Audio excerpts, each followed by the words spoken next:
This is Imai TV. Yep. Mambo vipi watu wangu? Nakwenda kwa jina brand ambassador mwenyewe, karibu kwenye Imai TV. Unacheki. Kumekuwa na vitu fulani ambavyo vimekuwa vina trend this week. Vitu fulani ambavyo vimekuwa vina trend.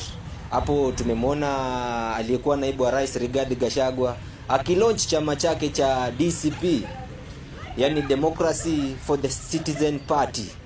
Wamekuwa na tour pale Kakamega town.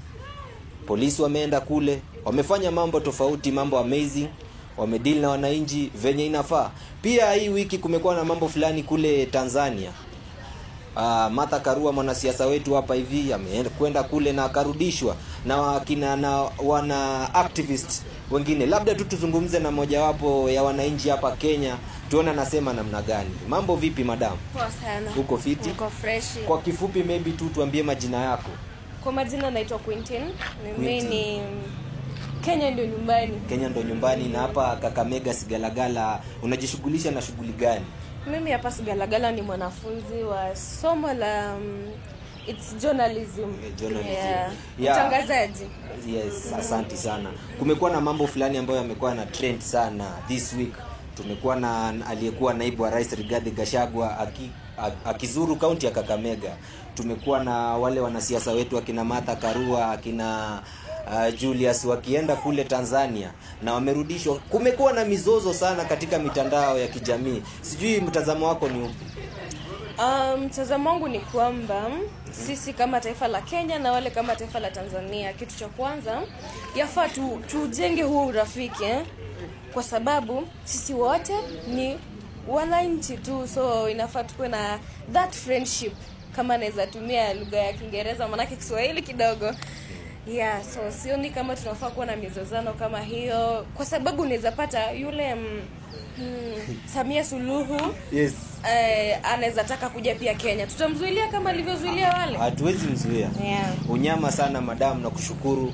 Karibu tena kwenye Imai TV. Pengine tu tuzungumze na mwananchi mwingine tena, tuone jinsi anazungumza na maoni yake. Mambo vipi bro? Freshi. Uko poa? Niko poa sana. Kwa kifupi tu maybe utuambie majina yako alafu tuone venye itakuwa.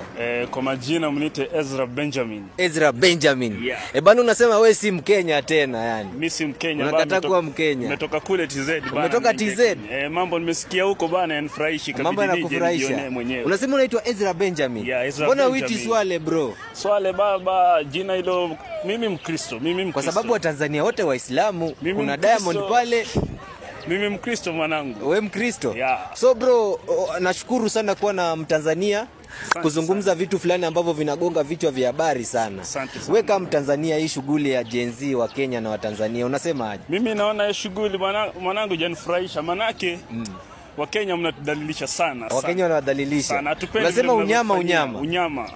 Yeah. So bro, una maoni gani ya kwamba nyinyi majenzi wa Tanzania mnatuweza si majenzi wa Kenya? Hapo hivyo tunaweza mbaya sana. Mnatuweza. Tukiamua tukuje huku, mtatii mwanangu.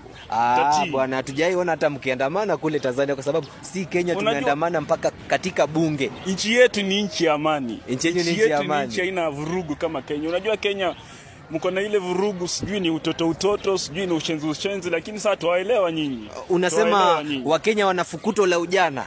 Ndio hiyo sasa. Yaani kwa Kiingereza wanasema adolescence, yani fukuto la ujana. Ndio hiyo sasa. So bro, ni unyama sana. Nashukuru sana kuwa na wewe hapa. Asante sana. So unasema jenzi wa Tanzania na wa Kenya bana, si Kenya tuko chini. Mko chini kabisa, mko chini. Nashukuru sana kuzungumza na Mtanzania. Maybe tuambie wa Kenya pale social media handles zako tuone itakuwaje. Wa Kenya mkitaka kunipata kwa social media, IG Ezra Abijin, Facebook mnitafute DM, nitawapatia namba yangu. Shukrani sana. This is Imai TV. Mambo madam? Pengine tu kwa kifupi tueleze majina yako. Naitwa Ikesa Nduta. Ikesa Nduta. So Nduts, kumekuwa na mambo ambayo ana trend sana this week. Pale Kakamega alikuwa naibu governor Rigathi Gachagua amekuwa pale akilaunch chama chake, kwa Kiingereza tunasema Western Tour. Amekuwa na Western Tour. Majibizano yamekuwa katika mitandao ya kijamii. Wananchi wamejibizana, wakina Gen Z, Generation Z wameingilia. Mambo yamekuwa yani mengi sana this week. So nataka tu kujua mchango wako kwa tour iliyokuwa hapa Kakamega ya aliyekuwa naibu gavana Rigathi Gachagua, naibu rais Rigathi Gachagua. Okay. Zajibu kwa Kiingereza? Any language madam, lugha yote unaweza itumia. Personally, I can say ni mapema sana kuanza siasa. Instead of our leaders concentrating kwa mambo ya kubuild our nation, kuna venye tatusaidia sisi kama Gen Z and wenye wanatufuata kuona at least tuna develop.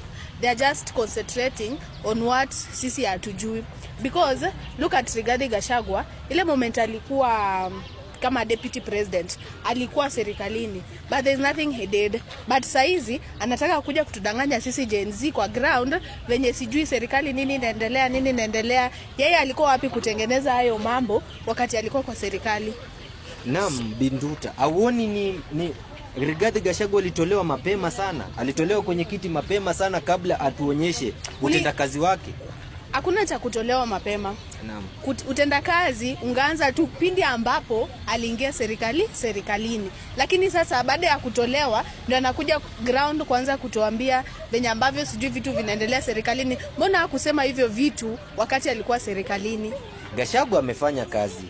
Amepigana na pombe haramu hii chang'aa, amepigana na pombe, amefanya kazi. Naona kusema Rigathi Gachagua hajafanya kazi ni kumuonea, kwa sababu kikweli alifanya kazi. Amepigana na pombe haramu chang'aa, akashika watu shughuli. Okay, mimi sina ubaya na yeye kufanya kazi au kutofanya kazi. Yes. Ubaya wangu unakuja pale ambapo